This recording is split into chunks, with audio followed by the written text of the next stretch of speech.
Hello Everynyan and welcome. So this is my first actual guide on this YouTube channel, it seems. I don't know if I will do more of these, but we'll see. So today I want to go into a deep dive on Clorinde since I've mained her for a pretty long time. I had her C0R1 and double crowned on release day. She isn't the most popular carry and was quite doom posted on release, but now no one really talks about her anymore, which also means that misinfo is floating around. And I'm here to share my own thoughts. Disclaimer already, this is just purely based on my experiences and sheets that I've done, as well as some other people that I've asked for their opinions. So if you have a problem with any of the points I make, please create a respectful comment explaining your perspective on the matter instead. Thank you. So the structure is going to be like this. I'll explain a few baseline things about her that everyone should know already. You can skip that part if you want to. And then her synergies and team options, as well as some gameplay tips. Then there's going to be a vertical investment section, and last but not least,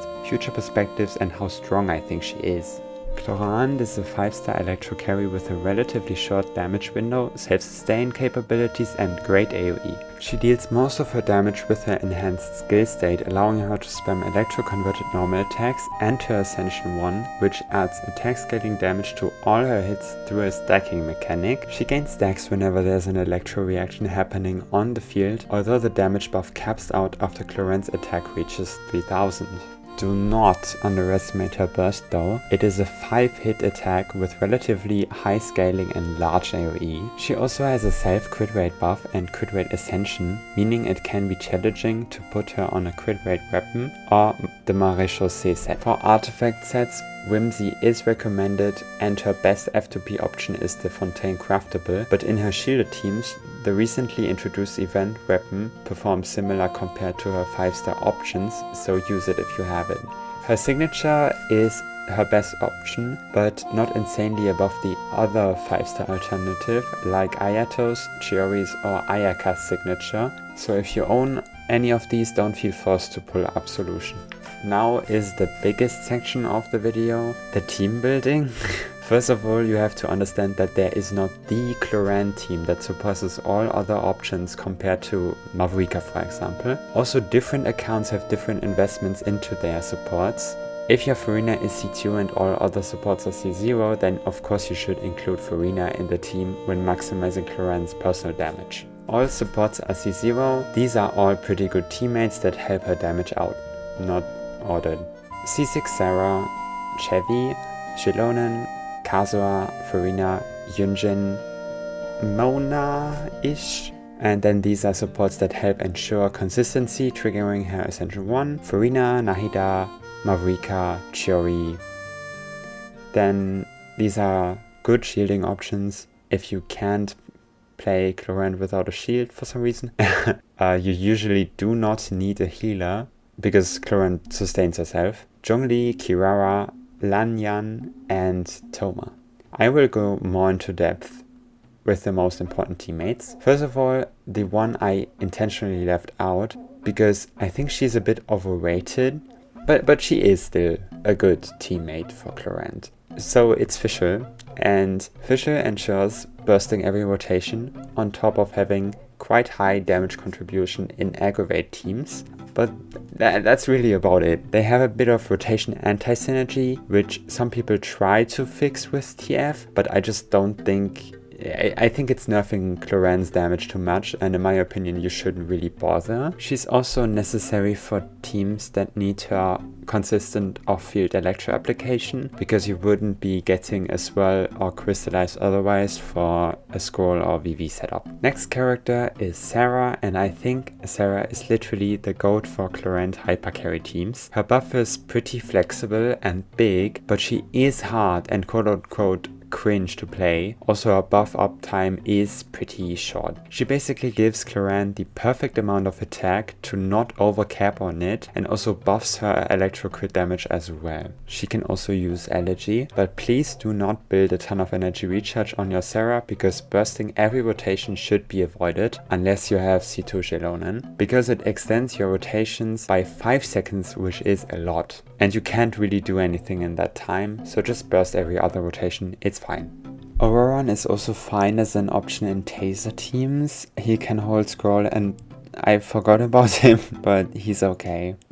I think it's reasonable to recommend another Electro teammate alongside Clorinde because the unit and the resonance help ensure consistent burst up time. However, it's not necessary and there are a few teams that don't have that. Nahida next because I think Aggravate is a scam. I think people need to realize how overrated Nahida is in Aggravate. A unit like Citlali buffs her Pyro members by giving them 40% damage and 20% resistance rate on top of survivability through her shield. Nahida gives 250 EM only for the on-fielder, so Fischl doesn't benefit at all. Now, if you actually have C2 Nahida, then she is quite a decent teammate, but just compare her C2 to Citlali's C2 and it's just kind of sad. But I still think Clorinde in Aggravate with Nahida is alright, even if Nahida is at C0. There are also multi-wave problems, but yeah, there's no one really better than Nahida in her slot. Unless you want to run the 4-star free-to-play even weapon, then C4 Kirara would be the best option. Fuck Baiju. So Farina and Taser teams next. I think they are quite okay. Farina's damage at C0 isn't anything spectacular, especially when only relying on Clorinde to sustain the team from Farina's HP drain, but it's still solid. Just don't play double Hydro. Literally, if you wanna play double Hydro, just replace Clorinde with Kazuha and the team is better. Clorinde does not want to be played in that team. You can also play Nahida and Farina together to play Quick Bloom, which is also fine. It just really sucks in multi-wave because of Nahida and there's no grouping. It's mostly single target, it's also better at low investment, but if you look at really high Clorinde investment, then you aren't really hearing anyone talk about it though.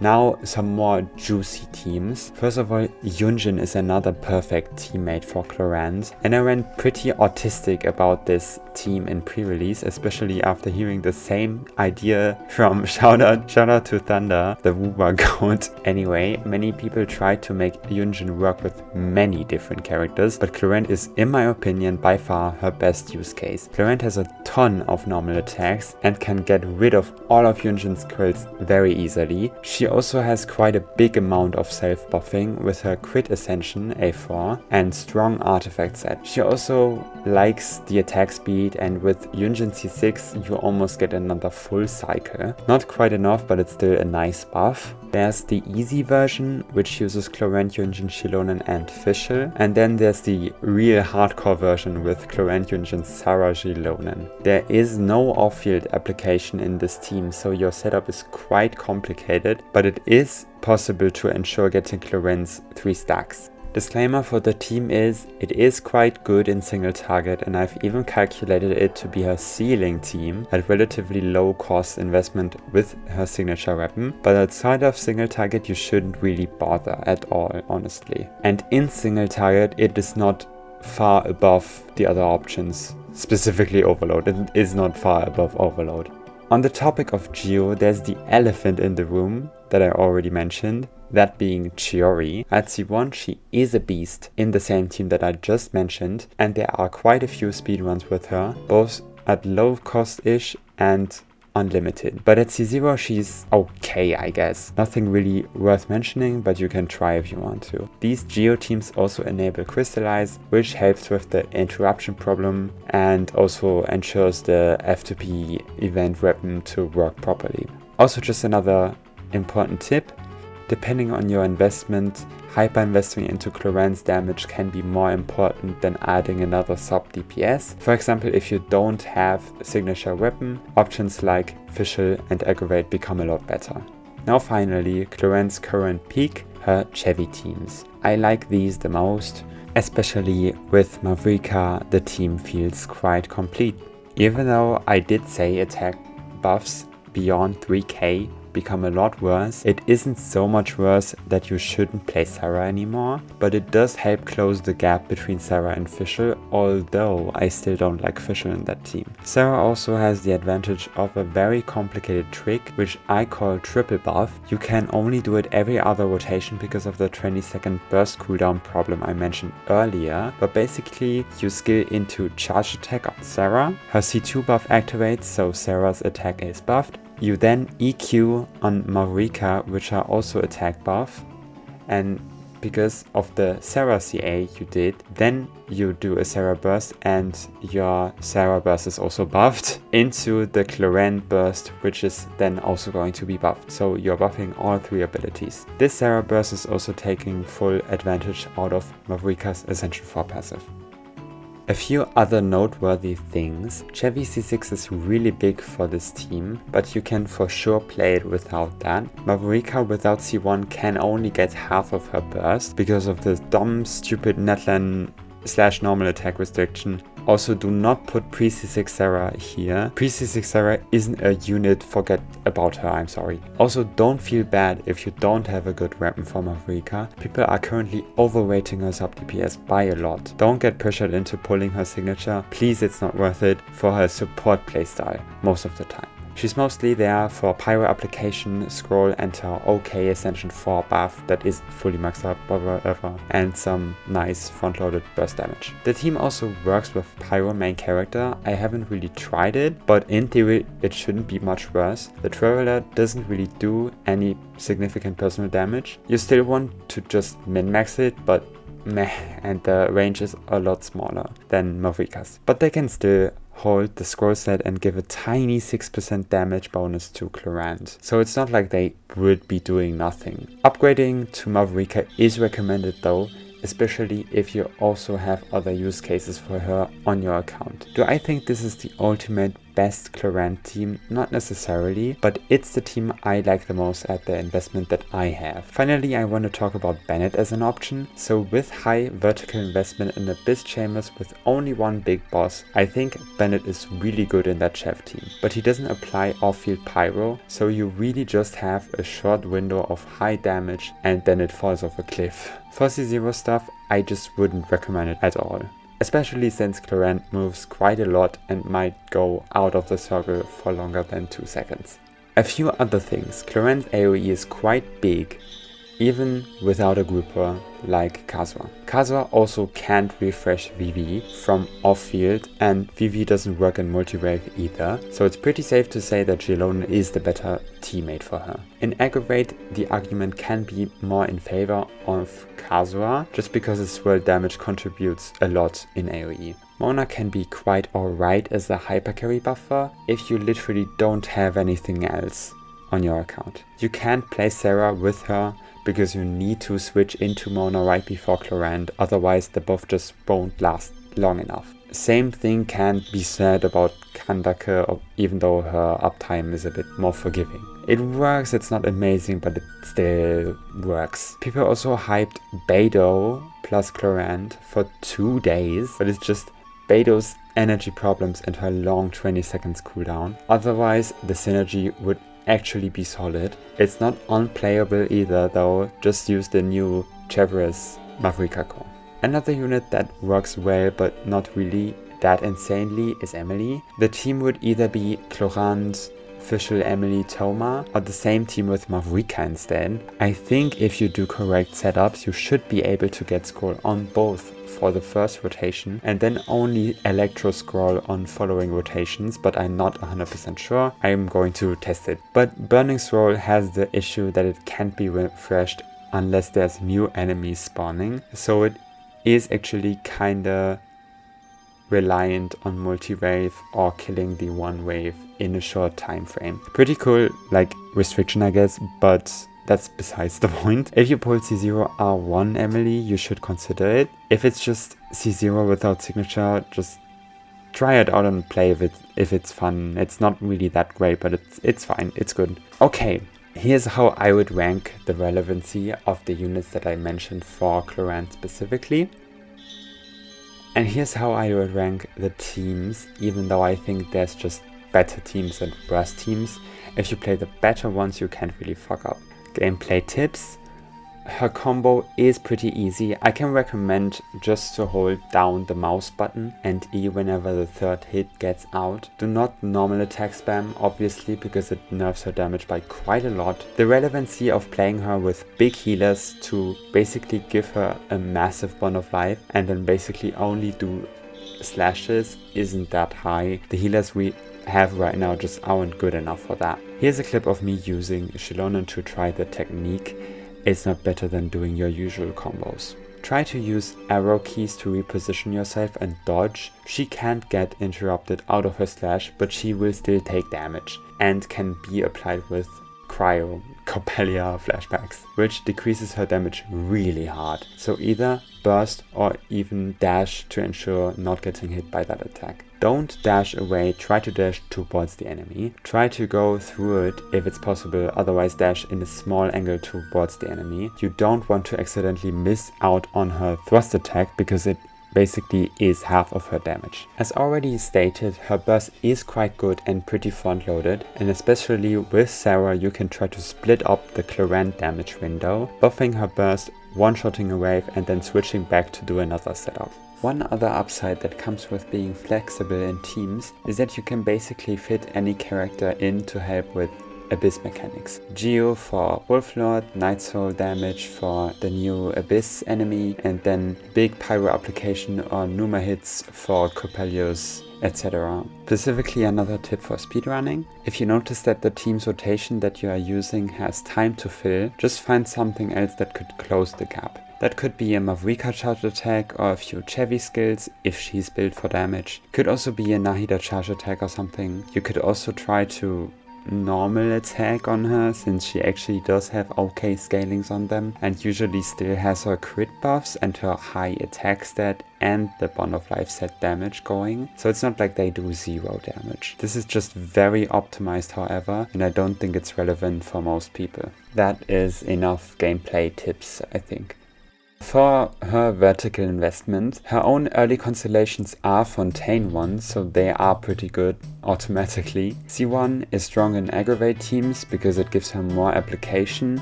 Outside of that though, it's still strong. C2 is quite good all around and gives her resistance to interruption to make her less reliant on her shield. It's not super armor though sadly, but it's close.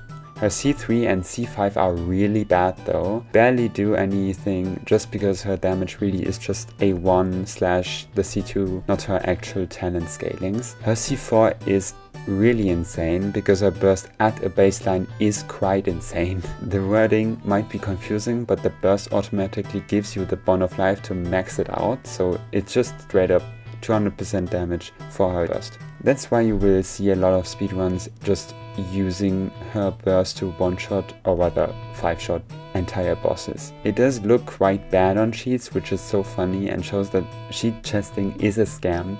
Her C6 is a big increase on paper though, and it gives her super armor and reduces the damage she receives pretty heavily. She's basically just unstoppable. Personally, I'm going only for her C2 because unlimited is boring and Morlani / Mavrika / whoever does their fucking 2 seconds of one hit damage that clears the chamber and it's just boring to watch. And Clorinde just can't compete in unlimited, especially because of them introducing Siglali, who is the unlimited ghost god for male teams.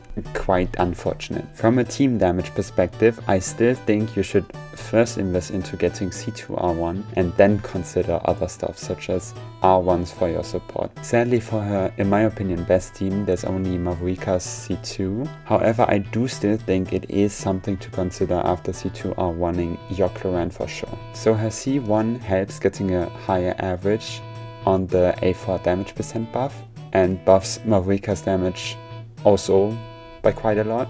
C2 does the same, but also gives her access to defense shred. Not much, but it's still solid. Be aware though, they might build into her other archetypes as well. For example, they could always make a really strong Dendro character with broken early cons, and then that's the new best Clorinde teammate. A lot of people own a C2 Farina, and I also think using her is quite solid. C2 Nahida is the point at which I would just start considering her as an option. Otherwise, honestly, if you really want to play aggravate, just use Kirara. And again, if you want to include a vertically invested Emily or Chiori, feel free to do so. Both are really good in her teams. As for Gilonen C2, it is very interesting. First of all, it allows Sarah to finally burst every rotation, which is a bump in her damage, but also allows solo Electro Clorinde to get her burst back very reliably, as well as being effectively able to burst a few times more in the chamber. I think the problem is honestly that you need to Gilonen to get it, meaning you can't just Clorinde burst, do her stuff, wait a tiny bit and then burst again. That's not how it works, sadly, so it's very situational. Also because before her C4, her burst is quite strong, but not like insanely overpowered, so like yeah, I just can't test it, so I can't really give my honest thoughts on this. This is just basically speculation.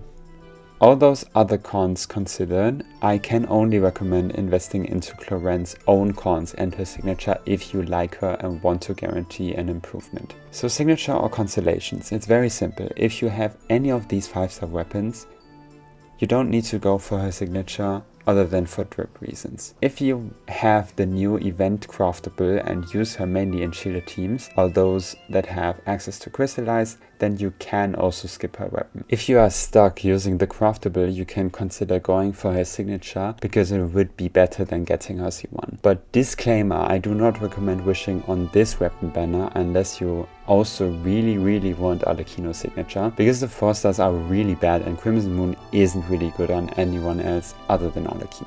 So yeah, just try to get constellations instead, since Cheverus is also on the banner and she might not come back on her next rerun.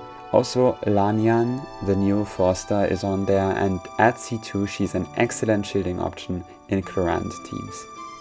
Just for future prospects, an actual good Dendro character would be nice, or basically just Citlali but Dendro. A Mavrika replacement would actually also help. It sounds really harsh because she literally just came out, but the synergy isn't entirely perfect unless you spend money. But even then, Clorinde is very harsh on her uptime and rotation length, meaning if it's possible you want to do a tight 16-second rotation, her personal damage also isn't really ideal for Clorinde teams. Citlali has a 16-second cooldown, pretty funny. Imagine we had a Pyrover. I bet her Sarah could also be a thing, I guess.